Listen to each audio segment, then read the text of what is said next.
नमस्कार दोस्तों, मैं हूँ राज शर्मा और आप देख रहे हो हाईवे नाइट। तो चले दोस्तों आज की कहानी की सफ़र पर। दोस्तों ये कहानी है दिल्ली की 2003। ये जो कहानी हमें भेजे हैं उनका नाम है नवीन। नवीन टेलरिंग का काम करते थे एक फैक्ट्री में जहाँ पर रेडीमेड कपड़े तैयार होते थे। वो फैक्ट्री थी गुरुग्राम में और साल 2003 मैं आपको बता ही चुका हूँ। वहाँ पर नवीन को एक लड़की से प्यार होता है। वहाँ उस फैक्ट्री में लड़कियाँ भी काम करती थी बहुत सारी। तो उसी में से एक लड़की से नवीन को प्यार हो जाता है। और नवीन जो थे ना, गुरुग्राम से रोज आते थे जाते थे दिल्ली में। उनका जो घर था अब एक लेबर क्लास मोहल्ले में था, मजदूर, जहाँ मजदूरों की ज़्यादा बस्ती थी। कम पैसा लगता था, किराए का घर में रहते थे, कम पैसा लगता था। अब उनको ये परवाह नहीं था कि वहाँ पर आसपास में क्या हो रहा है नहीं हो रहा है। सुबह अपने काम से निकलते और देर रात तक लौटते, खाना वाना खा करके आराम से सो जाते तो सुबह में उनकी आँख खुलती थी। दिन भर काम में थके रहते थे। और वहाँ पर जो अब आसपास में जो घर थे वहाँ पर मजदूर फैमिली रहती थी। और कभी कभी वहाँ पर झगड़ा झंझट और दारू भारू पी कर के हंगामा होता रहता था। लेकिन उनको इससे कोई मतलब नहीं था, इनको कोई तकलीफ नहीं था। लेकिन उस लड़की से जब शादी करने की बात चली और तब लड़की कहती है कि ठीक है। वो उनके घर पहुंची थी, देखी थी और कहने लगे नवीन हम शादी तो कर रहे हैं, लेकिन देखो ये जो आप जहाँ रहते हो ना, बुरा मत मानना, ऐसी जगह पर हम लोग रह नहीं पाएंगे। पता नहीं आप कैसे रह पाते हो। देखो ना यहाँ पर अब ऐसे कैसे कैसे लोग रहते हैं, दारू पीते हैं, झगड़ा करते हैं।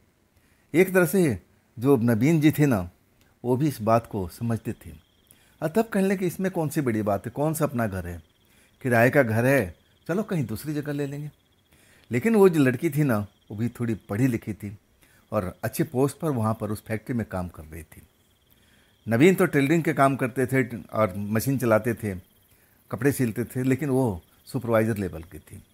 अब उसका जो रहन सहन था, सब कुछ था, अलग था। जिस कॉलोनी में रहती थी थोड़ा अच्छा था कॉलोनी, लेकिन नवीन जहाँ रहते थे अब उसका एक तरह से मन उचट गया था। हाँ, तब वो लड़की और नवीन शादी अब तो जल्द से जल्द करने वाले थे और इसके बाद वो घर ढूंढने शुरू कर देते।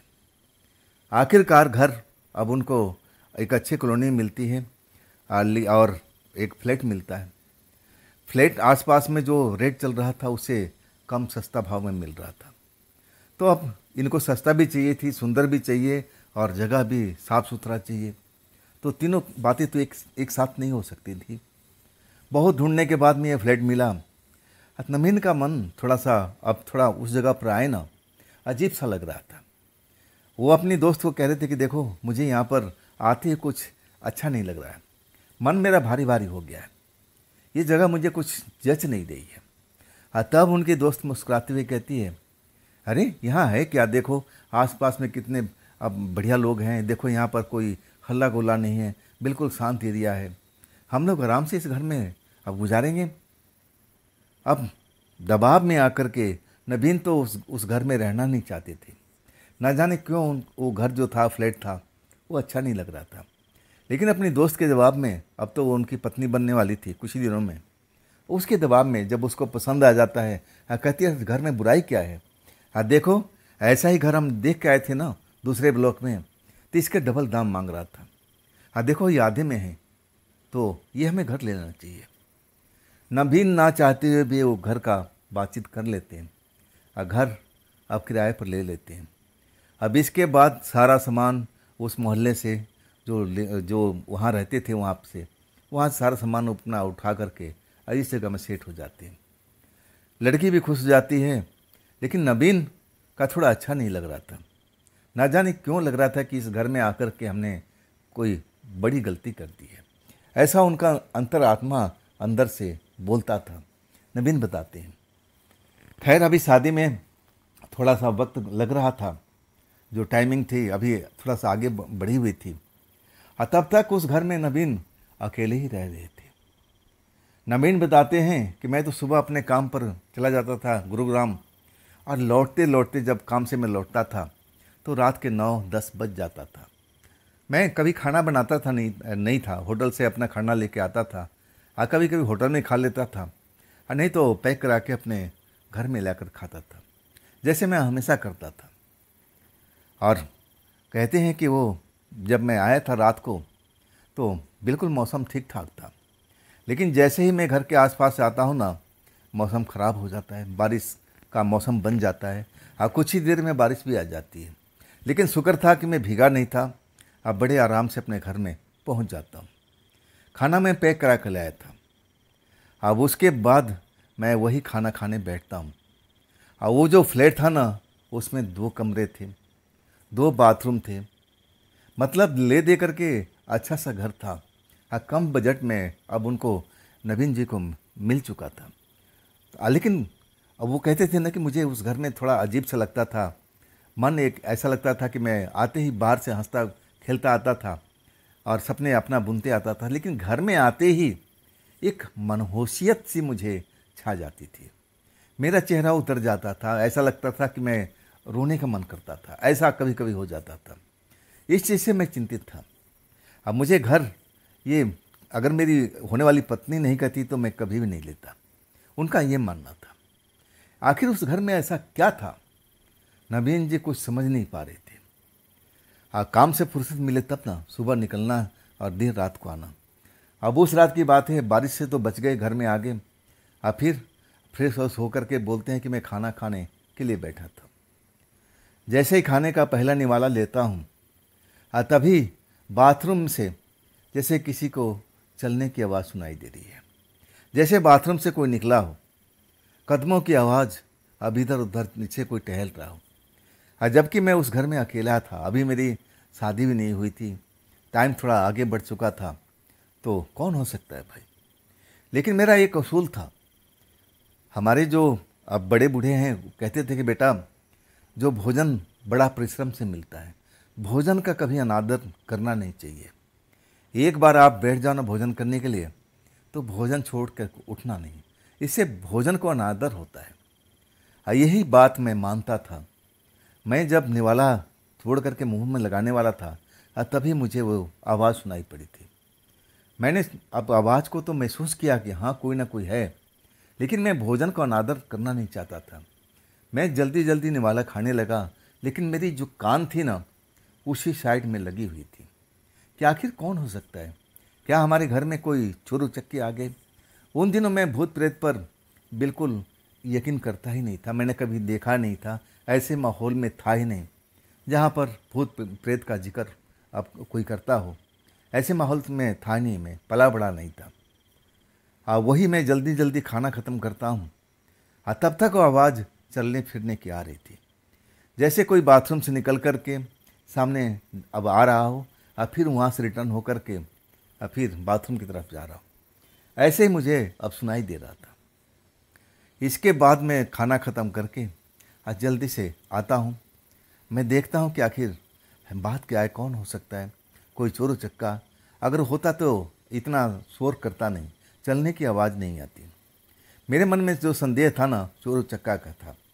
लेकिन जब मैं गलियारे में आता हूँ, जो बाथरूम की तरफ रास्ता जाता था, और मैं जब वहाँ आता हूँ तो मुझे वहाँ कोई दिखाई नहीं देता। लेकिन एक चीज़ था, आवाज़ अब भी मेरे कानों में आ रही थी, जैसे कोई ना कोई तो है जो बाथरूम से चल कर के और इस गलियारे के अंत तक आता है, और फिर वहाँ से रिटर्न होकर के फिर बाथरूम के साइड में चला जाता है। कदमों की आवाज़ साफ साफ सुनाई दे रही थी, लेकिन मुझे कुछ समझ में नहीं आ रहा था। मैंने कभी भूत प्रेत से कभी सामना नहीं किया था, ना विशेष जानकारी रखता था। मेरे लिए बड़ा अब अजीबोगरीब बात थी। डर तो लगा था कि आखिर कौन हो सकता है, क्या यहाँ पर कुछ जादुई खेल हो रहा है। मैं आवाज़ जो सुन रहा था बिल्कुल क्लियर आ रही थी, लेकिन कोई दिखाई नहीं दे रहा था। कुछ देर तक तो मैं ऐसा ही देखता रहा, महसूस करता रहा, और फिर आवाज़ बिल्कुल आनी बंद हो गई। मैं काफ़ी देर तक इस पर सोचता रहा, विचारता रहा कि ऐसा क्या हो सकता है।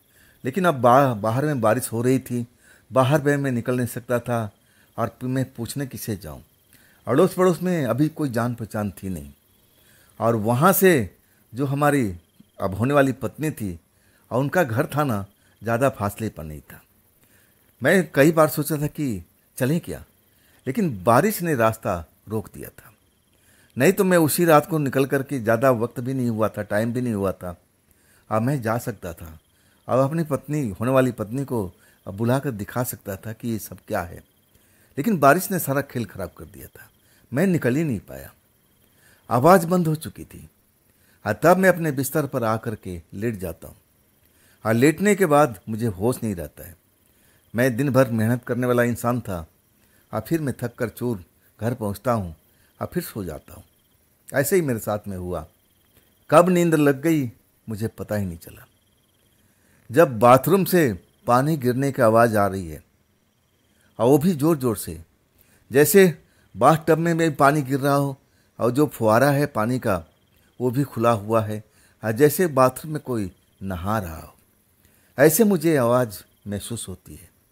मेरी नींद खुल जाती है। संदेह का कोई बात नहीं थी। पानी ज़ोर ज़ोर से अब चलने की आवाज़ जो आ रही थी, आवाज़ जब भी मेरे कान में पड़ी, अब मैं उठ करके बैठ जाता हूँ। सुनने का कोशिश करता हूँ तो अस्पष्ट आवाज़ आती है।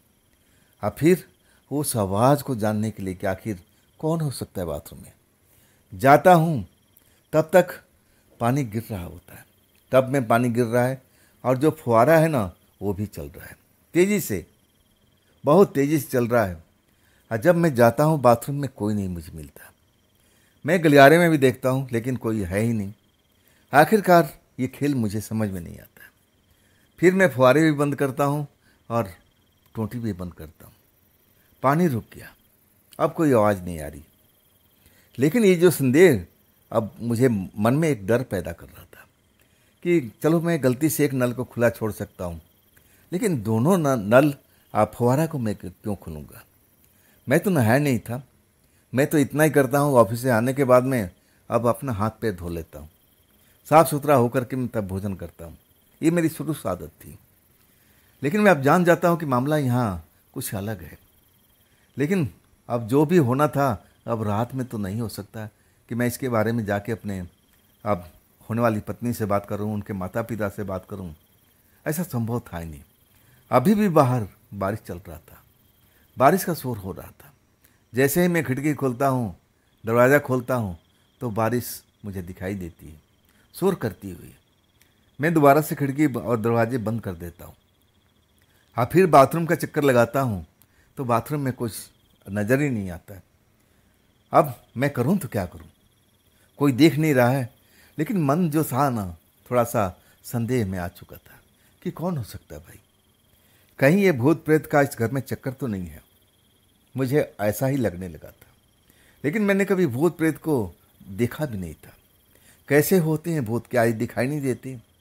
मेरे मन में कई तरह का सवाल चल रहे थे, लेकिन सवाल का जवाब अभी मेरे पास में नहीं था। मैं अपने बिस्तर पर आकर के लेट जाता हूँ और आवाज़ को फिर से सुनने की कोशिश करता हूँ कि कोई नल तो नहीं खुला हुआ है बाथरूम में, किसी कदमों का आवाज़ तो सुनाई नहीं पड़ रही है। लेकिन ऐसा कुछ नहीं होता है। हाँ, तब मुझे फिर से नींद आ जाती है। मैं नींद के गोते लगाने लगता हूँ और उस रात बस इतना ही मेरे साथ में होता है। ऐसा कुछ डराने वाला, ऐसा कुछ दृश्य जो मैं डर जाऊं, ऐसा अभी तक हुआ नहीं था। अगले दिन सुबह में मैं इस बात को भूल जाता हूं। अपनी पत्नी से, होने वाली पत्नी से कुछ भी नहीं बताता हूं, और ना उनके अब माता पिता से बताता हूं। जाता सुबह में ज़रूर हूं।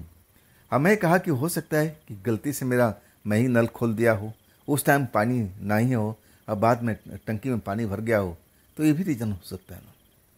मैं इस छोटा मोटा बात समझा और फिर अपने काम पर निकल चुका था। और वही रात होती है और तब मैं लौटता हूँ। खाना वाना पैक करा के होटल से अब मैं अपने बेडरूम में पहुँच जाता हूँ और वहाँ पर मैं बैठ कर के खाना खाता था।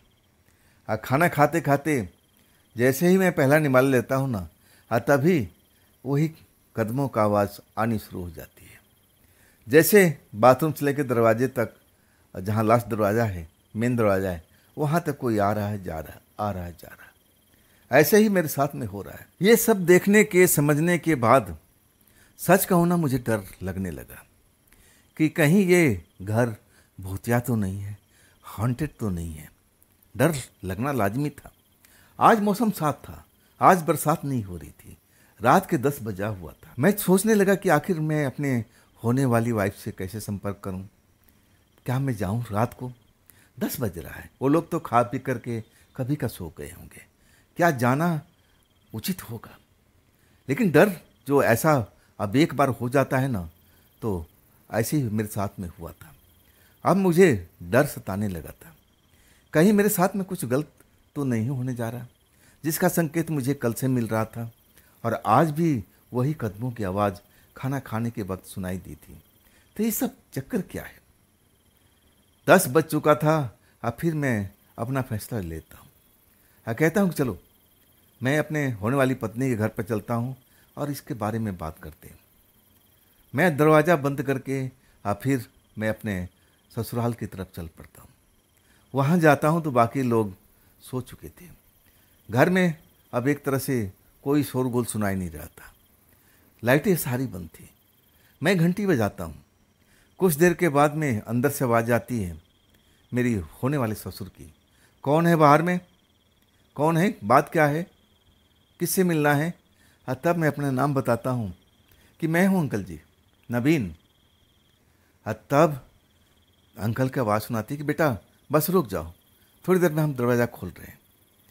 आखिरकार दरवाज़ा खुलता है तो मेरी होने वाली पत्नी खड़ी मिलती है। मुझे देख करके आश्चर्य से भरी है।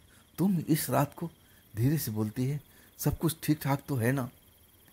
तब मैं कहता हूँ खाक ठीक ठाक है। मैं कह रहा था ना कि वो घर अब कुछ ऐसा ही है।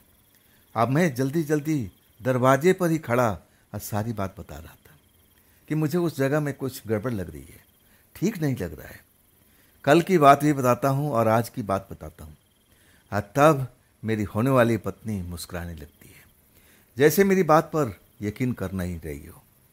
कहती है मैं समझती हूँ सब कुछ, तुम्हारे मन में जो चल रहा है ना खेल, अब थोड़े अपना मन को शांति दो।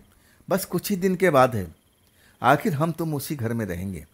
जो जितना जी में आए उतना प्यार कर लेना, लेकिन अभी तुम जाओ। देखो मैं तुम्हारे दिल के हलचल को समझ रही हूँ। मैं समझ रही हूँ कि तुम बहाने से अब ये कहना चाहते हो कि क्या मैं तुम्हारे घर पे आज रात को रह जाऊँ। नहीं, मेरे घर में तुम्हारी एंट्री नहीं है, तुम्हें तो वहीं जाना पड़ेगा। जब ये बात मेरे होने वाली पत्नी बोलती है ना, तो मैं उसको समझाता हूँ कि नहीं, जो तुम सोच रही हो ना, प्यार तो मैं तुम्हें बहुत करता हूँ, तभी तो मैं तुमसे शादी कर रहा हूँ, लेकिन वो बात नहीं है, बात भूत प्रेत की है। ऐसी आवाज़ें मुझे सुनाई दे रही है। अगर मेरी बात पर तुम भरोसा नहीं कर रही हो तो चलो मेरे साथ में, चल करके सामना करो, तब बताओ ये बात क्या है। जब मैं ये सब बातें बोलता हूँ, अब पत्नी जो है ना, पत्नी खिलखिला करके हंसने लगती है। कहती है काबू रखो अपने आप को, मैं तुम्हारी हूँ और तुम्हारे अलावा कहाँ जाना है। थोड़ा सब्र रखो अपने आप को, संतोष रखो। मैं आऊँगी ना, शादी के बाद उसी घर में आऊँगी और तब मुझे जी भर के प्यार कर लेना। अब मुझे गुस्सा आ रहा था। नवीन कह रहे थे कि मुझे बड़ा गुस्सा आ रहा था। वो मेरी बात को गलत दिशा में लेके जा रही थी। वो एक तरह से विषय भटकाने को काम कर रही थी। आखिरकार मैं कहने लगा कि तुम मेरी बात को समझ नहीं रही हो। मेरा कहना है कि उस घर में कोई भूत प्रेत रहता है, मुझे ऐसी आवाज़ें सुनाई पड़ रही है। लेकिन तब भी मैं कहता हूँ ना, तो हंस के टाल देती है। थोड़ा सब्र रखो, जाओ जाके आराम करो, कुछ ही दिन की तो बात है, फिर मैं तुम्हारी दुल्हन बन कर के उसी घर में तो रहना है। संतोष रखो, मन को शांत रखो। दरवाज़ा बंद कर लेती है, जाओ। आखिरकार मैं अपना मुंह लटकाए हुए फिर अपने घर में आ गया। ये तो गजब की बेइज्जती मेरी हो गई। पत्नी मेरी बात मानने को राजी नहीं है, ना घर का अंदर मुझे आने दे रही है कि जाओ अब तुम बेइज्जती कराओगे क्या? ऐसा लोग बात सुनेंगे तो हमारे माता पिता हंसेंगे, तुम पर मजाक उड़ाएंगे कि लड़का डरपोक है। अब ऐसी ऐसी बातें बोलती है तो मुझे वापस जाना ही पड़ा। आखिरकार मैं अपने घर पहुंचता हूँ और तब तक सब कुछ सही रहता है। ऐसे कोई बात ही नहीं होती, नॉर्मल सी होती। मैं तो अब शक के घेरे में था। एक तरह से शक कर लिया था कि ज़रूर यहाँ पर कोई ना कोई ऐसा खेल हो रहा है जो मुझे समझ में नहीं आ रहा। लेकिन जब मैं घर पहुंच जाता हूं और इसके बाद अपने बिस्तर पर सो जाता हूं और तब मुझे वही अब चीज़ नज़र आती है, बाथरूम की। ये सब बाथरूम से शुरू होता था। जो भी आवाज़ भी आती थी तो बाथरूम के साइड से, नल खुलता था तो बाथरूम में ही खुलता था। मतलब जो ऐसी शक्ति है ना, उसका बात मतलब बाथरूम में ही उसका वास यार रहती है। मेरा कहने का तात्पर्य ये था। और उस रात भी होता है जब पानी खुल जाता है, तब मैं गिरने लगता है और तब मैं भागता हूँ कि आखिर कौन हो सकता है। वहाँ पहुँचने के बाद में मुझे जब कोई दिखाई नहीं दे रहा है और तब मुझे डर तो लगना लाजमी था। मैं अब एक तरह से पत्नी भी मेरी बात को नहीं मान रही थी, होने वाली पत्नी, तो मैं थोड़ा निराशा में भरा हुआ था, गुस्सा था। अब मैं कहने लगा वहाँ पर चिल्ला करके कि आखिर कौन है मेरे घर में, जो मुझे महसूस तो करा रहा है लेकिन दिखाई नहीं दे रहा है, बार बार आकर के नल खोल देता है। अब ये सब लोगों को तो काम नहीं है, कौन है भाई यहाँ पर, जो भी हो मेरे सामने आ करके अब मुझे बताओ तुम ये क्यों कर रहे हो। मेरा कहने का तात्पर्य ये था कि यहाँ पे ये सब जो भूतिया घटना हो रही है, चलने की आवाज़ आ रही है, पानी गिर रहा है, ये ऐसा क्यों हो रहा है, कौन कर रहा है। मैं उसे देखना चाहता था, मिलना चाहता था। हाँ, फिर जब पानी की आवाज़ सुनाई पड़ती है ना गिरने की, मैं जब बेडरूम में आ गया था, फिर दोबारा से पानी गिरने की आवाज़ सुनाई देती है। इस बार मेरा गुस्सा बहुत बढ़ चुका था। मैं अपने बेडरूम से चिल्लाता हुआ कि कौन है भाई, क्यों मुझे परेशान कर रहे हो, अगर तुम भूत प्रेत हो तो मुझे दिखते क्यों नहीं हो, मुझे क्यों डरा रहे हो। मैं अपनी पत्नी को इस घर में लाने वाला हूँ। अब बड़ा मुश्किल से हमारे बजट में ये घर मिला हुआ है। अब मैं गुस्से में चिल्लाता हुआ अब बाथरूम की तरफ बढ़ता हूँ। अब बाथरूम के जाने जैसे ही पहुँचता हूँ ना गेट पर, तब जो मैं देखता हूँ ना, मैं एकदम दंग रह जाता हूँ।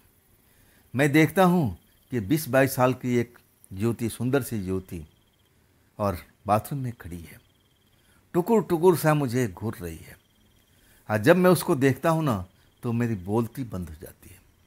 मैं बोलना चाहता हूँ, सवाल करना चाहता हूँ कि तुम कौन हो, लेकिन शरीर साथ नहीं देता। पूरा हाथ पैर कांपने लगते हैं, ज़बान अब मेरे कंट्रोल में नहीं है और ऐसा लगता है कि मैं कहीं बेहोश होकर के गिर ना जाऊं। डर इतना लगा था, लेकिन अभी ये काम ख़त्म नहीं हुआ था, बस इतने भर नहीं था और मैं एकदम कांप गया था। तभी वो लड़की, मैं तो दरवाजे पर था और वो मेरे बाजू पकड़ करके बाथरूम के अंदर में खींच लेती है। जैसे ही मुझे बाथरूम के अंदर खींचती है ना, मैं चीखने का तो मन करता है कि मैं इतना डरा हुआ था कि चिल्लाऊं, कोई मेरे शोर सुन के, आवाज़ सुन करके अब मेरे घर तक आ जाएगा। लेकिन मुझे अब ऐसा शरीर हो चुका था कि ना तो मैं बोल पा रहा था, ना चीख पा रहा था, ना ज़्यादा मैं एक्टिव था उस टाइम में। ऐसा लगा था कि मैं बिल्कुल, आत्मा तो जगी हुई है, मन तो जगा हुआ है, लेकिन शरीर सारा निष्क्रिय हो गया है, हाथ पैर काम करना बंद कर चुके थे। तब मैं देखता हूँ कि वही लड़की बाथरूम के अंदर में एक बड़ा सा शीशा था, गोल था, जो नहाने धोने के बाद में औरतें अब एक तरह से मेकअप वगैरह, कंघी वगैरह जो भी अब करती हैं, जेंट्स भी करते हैं, वो शीशा लगा हुआ था। उसमें मैं कभी इस्तेमाल करता नहीं था, ना मुझे इसका शौक़ था। मेरे पास में अपना खुद का था, अब मैंने अपने बेडरूम में लगा दिया था। अब इससे ज़्यादा मुझे क्या चाहिए। और उसमें कुछ मिट्टी भी लगी हुई थी, कुछ गंदगी भी लगी हुई थी। और वो जो लड़की है ना, वो शीशे की तरफ इशारा कर रही थी, उंगली दिखा रही थी, शीशे को दिखा रही थी। सच कहूँ ना, उस टाइम मैं इतना डरा हुआ था कि मैं उसकी बात को बिल्कुल अब एक तरह से इग्नोर कर रहा था। जो मुझे दिखाना चाहती थी, मैं समझ नहीं पा रहा था कि आखिर वो शीशे की तरफ उंगली क्यों कर रही है। बस पलक झपका उसके बाद में, उंगली दिखाने के बाद में, और वो जो लड़की थी ना, जैसे मुझे दिखाई दी थी, अब फिर वैसे ही गायब हो चुकी थी नहीं अब। लेकिन उसने मेरा कुछ बिगाड़ा नहीं था, ना मुझे कोई चोटिल किया था, ना उसका कोई गलत इरादा था। बस यही था कि उस शीशे को दिखाने के लिए मुझे चौखट से बाहर से अंदर खींच लिया था और उस गोल शीशे की तरफ दिखा रही थी, जिसमें अब थोड़ा गंदगी भी लगा हुआ था, साफ सफाई मैंने भी नहीं किया था, शायद वो पिछला जो किरदार था और उसी टाइम से ऐसे ही पड़ा हुआ था। हाँ, मेरा हाथ पैर अभी भी काँप रहे थे। वो गायब होने के बाद मुझे और डर लगने लगा। तब मुझे यकीन हो चुका था कि जिसको मैंने देखा, उस लड़की को, वो भी एक भूत प्रेत है, नहीं तो गायब कहाँ हो जाती। हवा से पैदा हुई और हवा में समा गई। डर लगा और इसके बाद मेरा शरीर जो है ना, अब धीरे धीरे काम करने लगा था। और इसके बाद चीखते चिल्लाते हुए मैं बाथरूम से बाहर भागता हूँ और आ करके अपने बेडरूम का दरवाज़ा बंद कर लेता हूँ, कांपता शरीर लेकर के। मन बिल्कुल अशांत पड़ा हुआ है। आखिर हमारे घर में ये लड़की कौन है? बाथरूम में गोल शीशे की तरफ उंगली करके क्या दिखाना चाहती है, मैं समझ नहीं पा रहा था, डरा हुआ था। मैं अब भूल करके भी अपने होने वाले ससुराल वाले घर की तरफ जाना नहीं चाहता था। पत्नी एक बार मेरी बेइज्जती कर दी थी और मैं दोबारा उस घर में अब ये सवाल लेकर के जाने वाला नहीं था। अपने आप को शांत करने लगा कि शांत रहो, हमारे साथ में तुम्हारे साथ मतलब बुरा तो नहीं हुआ ना। अपने मन को मैं शांत कराने की कोशिश करने लगा कि है लड़की, वो जादूगरनी टाइप की है, लेकिन उसने मुझे कोई नुकसान नहीं पहुंचाया। तो मैं इसी बात को लेकर थोड़ा सा डर मेरा कम होता है, लेकिन इतना नहीं। अभी भी मेरा शरीर अब एक तरह से कांपता हुआ नजर आ रहा है। और जब मैं इतना सोचता हूँ कि आखिर उसने मुझे कोई तकलीफ नहीं पहुंचाई और वो शीशे की तरफ इशारा क्यों कर रही थी, अब उस रात तो मैं कुछ नहीं कर पाया, ऐसा कुछ हुआ भी नहीं। अब फिर मैं अपने बिस्तर पर आ गिरा था और सोचते हुए पूरा रात मैं निकाल दिया था। और सुबह के टाइम मुझे अच्छी खासी नींद आती है, सारी रात जागने के बाद। जैसे तैसे रात बिताने के बाद आज सुबह मैं अपने होने वाली पत्नी के घर नहीं जाता हूँ, क्योंकि वो यकीन करेगी नहीं, वो बिल्कुल विश्वास नहीं करेगी। अब मैं अपने काम पर लौट जाता हूँ। वहाँ पर एक मेरा मित्र था, वो थोड़ा पुराने ख्यालों का था। वो शायद तंत्र विद्या पर विश्वास करता था और कुछ ऐसे किस्से भी सुनाया करता था, गांव का रहने वाला था। अब मैं उससे जाकर मिलता हूँ, बताता हूँ अपने घर की स्थिति कि मैं ये उस नए घर में क्या क्या अब देखने को मिल रहा है, फेस कर रहा हूँ, और उस लड़की के बारे में बताता हूँ। वो भी बताता हूँ कि वो शीशे की तरफ इशारा कर रही थी। हालांकि उसने मुझे कोई भी नुकसान नहीं पहुँचाया, मुझे कोई तकलीफ़ नहीं दिया, लेकिन मैं बहुत डरा हुआ था। सारी बात सुनने के बाद कुछ पल तो मुझे देखता रहा, घूरता रहा। कहने लगा, जरा अपनी आंखें बड़ी बड़ी करो। मैं ऐसा करता हूँ। अब फिर कहता है, जो कहता है अब मैं समझ नहीं पाता हूँ। कहता है मुस्कुराते हुए, अरे झूठ बोल रहे हो, झूठ बोल रहे हो। मैं फिर वही बात दोहराता हूँ कि दोस्त मुझ पर यकीन कर, मुझ पर यकीन कर, मैं कोई झूठ नहीं बोल रहा। और तब वो कहता है कि देखो, जो प्रेतात्मा के संगत में होता है ना, अब उसमें कुछ ऐसा शरीर ऐसा हो जाता है कि जो तंत्र विद्या वाले हैं देख करके पहचान सकते हैं। और थोड़ा बहुत मैं तंत्र का जानकार भी हूँ। मुझे तुम्हारी आंखों में देख करके ऐसा कुछ एहसास नहीं हुआ। और तब मैं तुम्हें झूठी तो बोलूँगा? ऐसा हो ही नहीं सकता है कि वो प्रेतात्मा तुम्हारे सामने में आए और तुम्हारे शरीर में अपना कुछ अब वो संकेत ना छोड़े। ऐसा हो ही नहीं सकता है। लेकिन मैं कसम खा के अब उसको बता रहा था कि नहीं, वो मुझे नुकसान नहीं पहुंचाई है।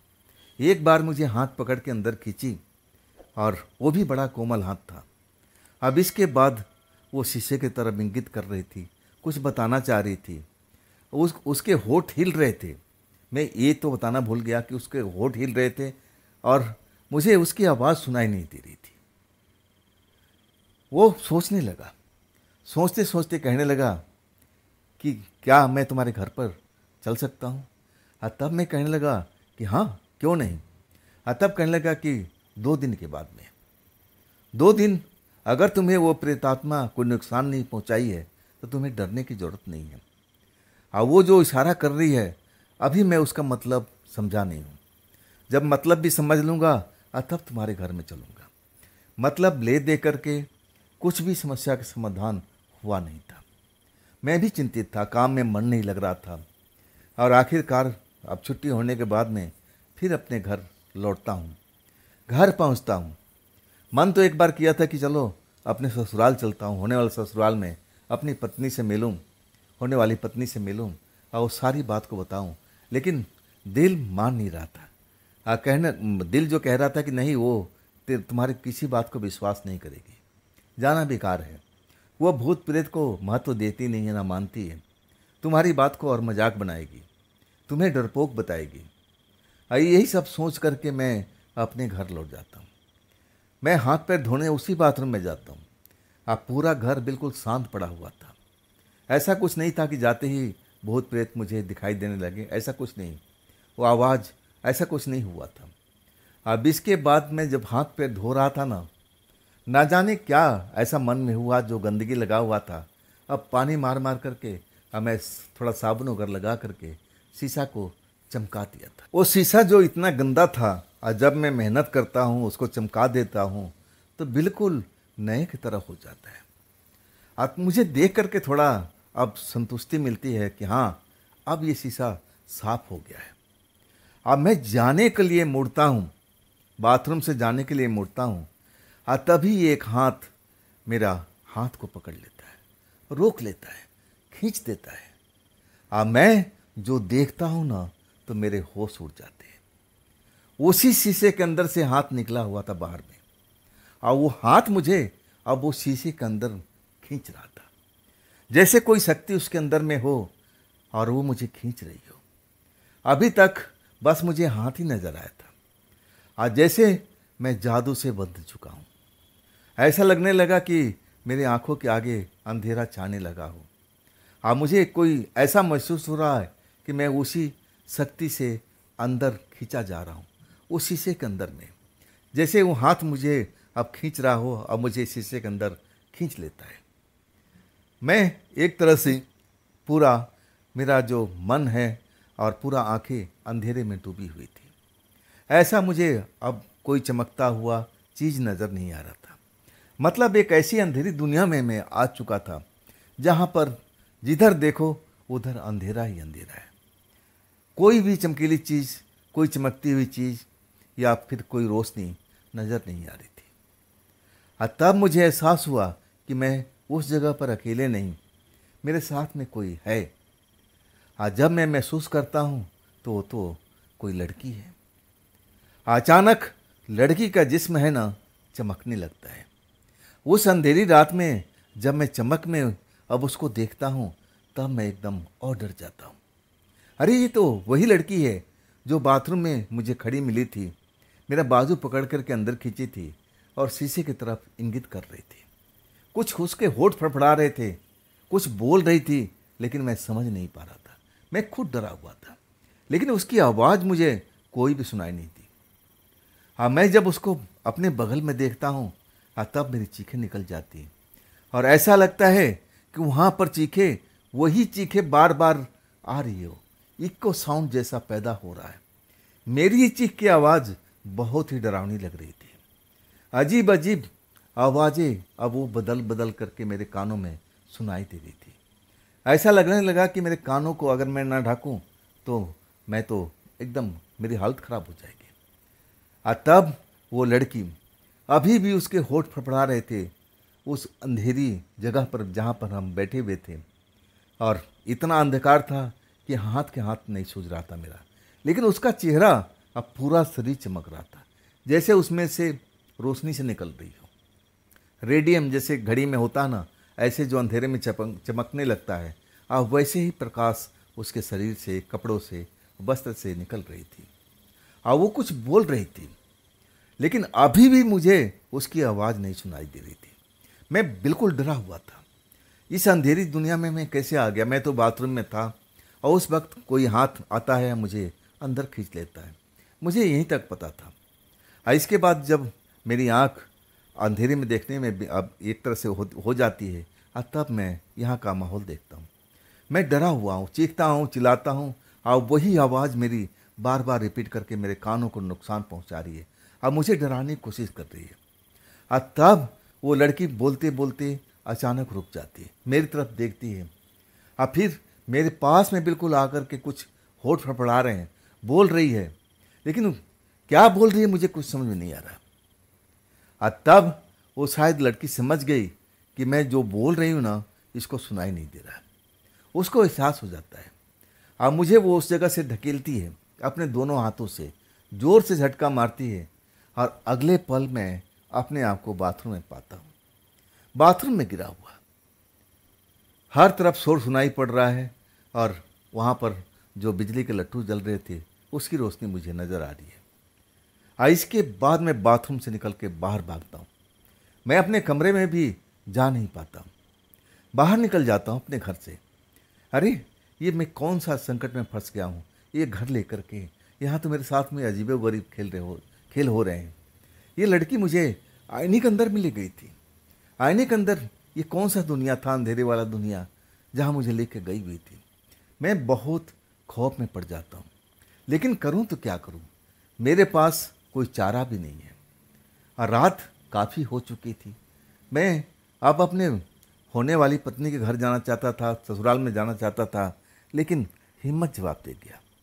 अब मैं काफ़ी देर तक वहाँ पर अपने दरवाजे पर खड़ा रहा, और तब मुझे लगा कि नहीं, रात में नहीं, अब जो हो गया अब शायद दोबारा ना हो। आज सच कहूँ ना, उसके बाद मैं बहुत डरा हुआ था। हिम्मत नहीं हो रही थी कि मैं अपने घर में वापस आऊँ। मुझे लगा कि बस एक बार और घर में पहुँचूँगा और अपने कमरे का दरवाज़ा बंद कर लूँगा। अब इसके बाद सुबह ही खोलूँगा, और सुबह होने के बाद मैं अपने पत्नी के पास जाऊँगा, होने वाले पत्नी के पास, और कहूँगा कि ये घर में तो मैं कभी भी नहीं रहूँगा। और वही मैं करता हूँ। सीधा अपने घर में प्रवेश करने के बाद अपने बेडरूम का दरवाज़ा बंद कर देता हूँ, और अपने बिस्तर पर जा कर के आराम से सो जाता हूँ, अपने आँखों कान को बंद करके, कि बाहर कोई भी शोर सुनाई दे, मुझे कोई फर्क ना पड़े। लेकिन नींद कहाँ से आती है, इतने डरावने माहौल में नींद भला आती है। मैं जरा सा भी आहट होता था तो लगता था कि वही प्रेतात्मा लड़की आ गई है, लेकिन वो आहट धीरे धीरे शांत होता चला गया, और आखिरकार सुबह के टाइम में मुझे फिर नींद आना शुरू हो जाती है। इसके बाद 9 बजे के आसपास अब दरवाजे पर दस्तक होता है। आज मैं जल्दी से भागता हूँ कि आखिर कौन है। अब जाता हूँ तो मेरी होने वाली पत्नी खड़ी है, मुझे धकेलती हुए अंदर आती है, और फिर कहने लगी, ये क्या तुम तमाशा बना रखे हो, ये भूत प्रेत कहीं होते हैं, तुमने कोई भूत प्रेत देखे हैं? हमने तो आज तक नहीं देखा है। तुम पढ़े लिखे इंसान हो और तुम फिर यही हरकत कर रहे हो। तुम रात में पहुंच गए, मैं अपने परिवार वालों को अब क्या जवाब दूं? झूठ मूठ का बहाना बनाया था कि मैं आपस में कोई बात बताना भूल गए थे और वही बात पूछने के लिए आए थे। अगर मैं अपने घर में परिवार में बताती कि तुम भूत प्रेत से डर गए होगे, तो ना जाने अपने मन में क्या विचार रखते कि तुम्हारा होने वाला पति डरपोक किस्म का है, ऐसे ही डर जाता है, ऐसे हरकत क्यों करती हो? मैं कहने लगा कि बैठो पहले आराम से, अब मैं तुम्हें सारा चीज़ दिखाता हूँ। मैं अपने पत्नी को शांत कराता हूँ जो गुस्से में थी, और इसके बाद जब शांत हो जाती है तब मैं उसको बाथरूम ले जाता हूँ। कहता हूँ कि देखो, ये शीशा तुम्हें सामान्य नज़र आ रहा है ना? वो कहती कि हाँ, लेकिन मैं इस शीशे के अंदर में गया हुआ था रात में। एक हाथ मुझे इस शीशे के अंदर इसमें खींच लिया था। मैं एक ऐसी अंधेरी दुनिया में चला गया था जहाँ पर उस प्रेतात्मा लड़की के अलावा और कोई नहीं था। पूरी कहानी बताता हूँ, वो भी बताता हूँ कि वो कुछ ऐसे बोल रही थी जो मुझे सुनाई नहीं पड़ रहा था। वो मुझे कुछ समझाना चाहती थी, और जब मैं उसकी आवाज़ नहीं सुन पाता हूँ, समझ नहीं पाता हूँ, तो अपने दोनों हाथों से मुझे धक्का दे देती है, और फिर मैं बाथरूम में गिर जाता हूँ। मेरी बात सुनती है मेरी पत्नी।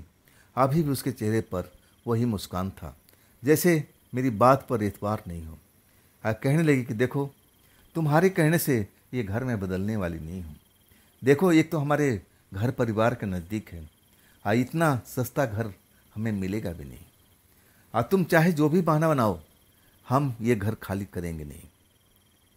सच कहूँ ना, सब कुछ बताना, सब कुछ बेकार चला गया था। तब वो पैर पटकती हुई चली जाती है कि ऐसा अब झूठ मेरे से कभी मत बोलना। चले जाने के बाद सच कहूँ ना, मुझे ऑफिस जाना था, लेकिन मैं आज जाता नहीं हूँ। मैं रुक जाता हूँ। मैं सोचने लगता हूँ कि आखिर मैं करूँ क्या करूँ, क्या वो अपना तांत्रिक दोस्त को बुला के ले आऊँ। लेकिन जैसा मैंने उसका रवैया देखा था, मुझे नहीं लगा कि वो कुछ हमारे घर में कुछ कर पाएगा। आखिर मैं सोचते सोचते सोचते और आधा टाइम बीत चुका होता है, दिन के 2 बज जाता है। अचानक मेरे मन में ख्याल आता है कि लड़की शीशे की तरफ इशारा कर रही थी जब पहली बार मिली थी। इसके बाद वो कुछ बताना चाहती थी, मतलब कहीं शीशे के अंदर में वो कैद तो नहीं हो गई है। पहली बार मेरे दिमाग में अब ये ख्याल आता है। अब इसके बाद मैं सोचने लगता हूँ कि अगर मैं ये शीशे को दूर कहीं हटा दूँ, कहीं अब दूर ले जा कर के रख दूँ, तो बात बन जाएगी। फिर ये जो प्रेतात्मा है हमारे घर से भी दूर हो जाएगी और हमारा काम भी खत्म हो जाएगा। लेकिन मैं उस बात को सोचता हूँ कि ये बार बार मुझे शीशे की तरफ जो अब इशारा कर रही थी, इसका क्या मतलब हो सकता है। आवाज़ उसकी सुनाई नहीं पड़ रही थी। मैं सच कहूँ ना, अब उसका मतलब समझने की कोशिश करने लगा कि कहीं ये तो नहीं मुझे बताने की कोशिश कर रही थी कि मैं इस शीशे के अंदर में कैद हो गई हूँ, अब तुम मुझे इस शीशे से आज़ादी दिलाओ। कहीं ये इसलिए तो मुझे रात में अब उसके अंदर तो नहीं खींच लिया था कि आकर के यहाँ पे महसूस करो ये जगह कैसी है। सच कहूँ ना, हमारे दिमाग उस टाइम खुल चुका था। मुझे लगा कि इस शीशे को अगर मैं नष्ट कर दूँ, मामला ही खत्म हो जाएगा। ना रहेगा बाँस, ना बजेगी बाँसुरी। अगर वो घर ही नहीं रहेगा तो वो प्रेतनी कहाँ से रहेगी। मेन जो चीज़ है ये शीशा है। शीशे के अंदर में इसका वास है। मैं अपने दिमाग को समझाता हूँ, दिमाग भी ऐसे जैसे बोल रहा है कि तुम बिल्कुल सही रास्ते पर जा रहे हो, तुम्हें कहीं भटकने की जरूरत नहीं है। अगर तुम इस शीशा को नष्ट कर देते हो तो सारी समस्या का हल तुम्हें मिल जाता है। अब मैं आओ ना देखता हूँ ताओ, मैं बाथरूम में जाता हूँ और शीशे को फ्रेम में से निकाल लेता हूँ। शीशा बिल्कुल हल्का फुल्का था, ये भी नहीं था कि ज़्यादा वजन वाला था। अब फिर शीशा को अपने घर में नहीं तोड़ता हूँ, मैं शीशे को अब एक चादर में लपेटता हूँ और फिर मैं बाहर की तरफ निकल जाता हूँ। और सच कहूँ ना, शीशा ऐसा लग रहा था कि फूल के समान, जबकि देखने में बड़ा भी था, वजन भी होना चाहिए था, लेकिन बिल्कुल लाइट वेट में था, फूल की तरह लग रहा था। मुझे ले जाने में कोई परेशानी नहीं होती है। आखिरकार मैं एक पानी के सोर्स के पास में पहुंचता हूं, जहां पर एक नहर है। और नहर के पास पहुंचने के बाद में मैं उस शीशे से अब एक तरह शीशे को ज़मीन पर रख देता हूं और चादर खोल देता हूं। धूप में वो शीशा तेज तेज चमकने लगता है और जैसे लगता है कि उसमें धुआं सा निकल रहा हो। जैसे ही धूप का किरण पड़ती है ना, अब उसमें से ऐसा लग रहा है कि धुआं निकल रहा हो। ये देख करके अब मैं दिन के टाइम में डर जाता हूँ। और वो धुआं काफ़ी मात्रा में निकलता है। पहले तो हल्का हल्का धुआं सा निकलता है, अब इसके बाद तेज गाढ़ा गाढ़ा सा धुआं निकलता है। और वो धुआं निकलने के बाद बिल्कुल अब वो शांत हो जाता है। मुझे लगा कि ये धूप में आने के बाद में इसमें रिएक्शन हुआ है। अब ये काफ़ी दिनों से बाथरूम के अंदर में था, इसलिए सब ये मुझे देखने को मिला है। अब थोड़ा डर तो लगता है कि मैं इस शीशे को तोड़ूं या ना तोड़ूं। तभी मेरा मन कहता है कि अब इतनी दूर लेके आया है, क्या घर वापस लेके जाएगा। तोड़ इसको, तारी सब कुछ समस्या का हल हो जाएगा तोड़ते ही। वही काम करता हूँ, शीशे पर एक बड़ा सा पत्थर दे करके मार देता हूँ और पत्थर तो बाउंस हो जाता है, लेकिन शीशा चकनाचूर हो जाता है। पत्थर ऐसे उछलता है जैसे कोई स्प्रिंग पर दे करके पत्थर मारा हूँ, जबकि ऐसा नहीं होना चाहिए। शीशा चकनाचूर हो जाता है। चकनाचूर होने के बाद अब उसमें से ना कोई ऐसा रिएक्शन हो रहा था, ना धुआं निकल रहा था, ना कोई ऐसा मुझे महसूस हो रहा था। मैं पलट कर नहीं देखता हूँ, अब मैं अपने घर की तरफ भाग देता हूँ। घर में आने के बाद पहली बार मुझे लगा कि मैं बहुत बढ़िया काम किया हूँ। उस घर में आते ही मुझे रोने का मन करता था, उदासी हो जाती थी मन में, अजीब सा भावना होने लगती थी, और वो सब खत्म हो चुका था। जैसे घर में आता हूँ ना तो बड़ा फ्रेशनेस लगता है, और वही घर आज से पहले मुझे बड़ा अजीब सा लगता था। और तब मुझे एहसास हुआ कि ज़रूर उस जो कुछ था उस मिरर के अंदर में था, उस आईना के अंदर में था, और वो मैं अब तोड़ के आ चुका हूँ। मन में बड़ा शांति मिलती है। आखिरकार अब मैं उस घर में रात गुजारता हूँ। ना तो चलने की आहट आती है, ना बाथरूम में पानी गिरने की आहट आती है, और ना ऐसा कुछ मुझे महसूस होता है। सब कुछ शांत हो जाता है। आखिरकार 15 दिन मैं वो अपने घर में अकेले रहता हूँ, और फिर हमारी शादी उसी लड़की से हो जाती है, और लड़की मेरे घर में आ जाती है। हम दोनों रहने लगते हैं। अब पूरा महीना बीत जाता है हंसी खुशी में। और तब वो मुझसे कहती थी कि वो शीशा कहाँ है। मैं कहने लगा कि सारी समस्या का जड़ तो शीशा था, मैं शीशा ही तोड़ दिया। और वो भी बताता हूँ कि उसमें से जब मैं धूप में उसको शीशे चादर से निकाला था, और तब उसमें धुआं सा निकला था, और तब वो भी मान गई कि उसमें रिएक्शन हुआ था और इसीलिए धुआं निकल रहा था। ऐसा कोई भूत वूत नहीं था, तुम तो खाम खा भूत से डर गए। लेकिन वो रात में हम दोनों कभी भूल ही नहीं सकते थे। हम दोनों पति पत्नी अपने कमरे में सोए हुए थे, और तभी मेरी पत्नी ने मुझे चीखते हुए जगा दिया था। उठो उठो उठो उठो, जरा देखो ये कौन है, ये देखो ये कौन है। जब मैं अपनी आंखें खोलता हूँ ना, तब मुझे खिड़की पर बाहरी तरफ में, घर के अंदर में नहीं, खिड़की में कांच लगा हुआ था, और कांच के पिछली साइड में, बाहरी साइड में, और जबकि हमारा फ्लैट ऊंचाई पर भी था, जमीन से टिका हुआ कोई इंसान हमारी खिड़की तक पहुंच नहीं सकता था। और जो देखता हूँ ना, मैं देखते रह जाता हूँ। और वही प्रेतात्मा लड़की थी। जो मैं शीशे के दूसरी तरफ देखता हूँ ना, तो वही प्रेतात्मा लड़की होती है, और उसकी चेहरे पर खिला हुआ मुस्कुराहट था। और अचानक मेरी पत्नी चीखें मार करके मुझसे लिपट जाती है और कहती है, क्या है ये, क्या है। मैं उस लड़की को पहचान जाता हूँ कि यही तो वो प्रेतात्मा लड़की है। और मेरी पत्नी जो थी, अब वो बात को मानने को तैयार नहीं थी, लेकिन जब खुद उस प्रेतात्मा लड़की को देखती है तो चीखें मार करके मुझसे लिपट जाती है, इतना डर जाती है। ऐसा ही डर तो मैं काफ़ी दिनों तक महसूस किया था। और वो मेरी बात को बिल्कुल परवाह ही नहीं करती थी। उसको लगता था कि मैं एक घर से दूर जाना चाहता हूँ, और वो ये बिल्कुल बात को मान कर तैयार भी नहीं थी। कि उसका मानना था कि इस दुनिया में कोई भूत प्रेत होता ही नहीं है। लेकिन जब देखती है ना, तब उसका अकल ठिकाने आती है। और उसके बाद वो खिड़की जो कांच का होता है, और वो खुल जाता है। प्रेतात्मा लड़की का चेहरा खिड़की में साफ दिखाई दे रहा है। और तब मुझे आवाज़ देती है कि भैया जी, अगर आप इस कांच को नहीं तोड़ते, इस आईना को नहीं तोड़ते, तो मैं इसी में ना जाने कितने सालों से बंद रहती। मैं ये आपका उपकार कभी भूल नहीं सकती। अब इसके बाद वो हंसती हुई और फिर गायब हो जाती है। अब मेरे तो मुंह जो खुला था ना, खुला का खुला ही रह गया था। अब मेरी पत्नी का वो बुरा हाल था। और जब वाकई में मैं भी होश में आता हूँ और मैं अपनी पत्नी को समझाता हूँ कि मैं इसी की बात करता था, इसी लड़की की बात करता था, शुरू से लेकर अंत तक मैं समझाता था, लेकिन तुमने बात को माना नहीं ना। ये वही लड़की थी, और ये आईने के अंदर में कैद थी। ना जाने कितने सालों से उस आईने में अब वो रहती थी। उसमें उसका घर संसार था। घर संसार क्या, अब वो मैं उस जगह पर जाकर भी आ चुका था। वो पूरा अंधेरा दुनिया था, जिधर देखो अंधेरा ही अंधेरा था। और तब जाकर के मेरी पत्नी को विश्वास होता है कि हाँ, भूत प्रेत होते भी हैं। तो दोस्तों, ये थी आज की कहानी। ये कहानी आपको कैसी लगी नबीन जी की, ज़रूर बताइएगा कमेंट में। और दोस्तों, अगर आपके पास भी ऐसी कोई घटना है, कोई कहानी है जो आप मुझे बताना चाहते हो, तो आप मुझे इंस्टाग्राम पर, मेरे व्हाट्सएप नंबर पर, मेरी मेल आईडी पर अपनी घटना को, कहानी को आप मुझ तक भेज सकते हैं, शेयरिंग कर सकते हैं।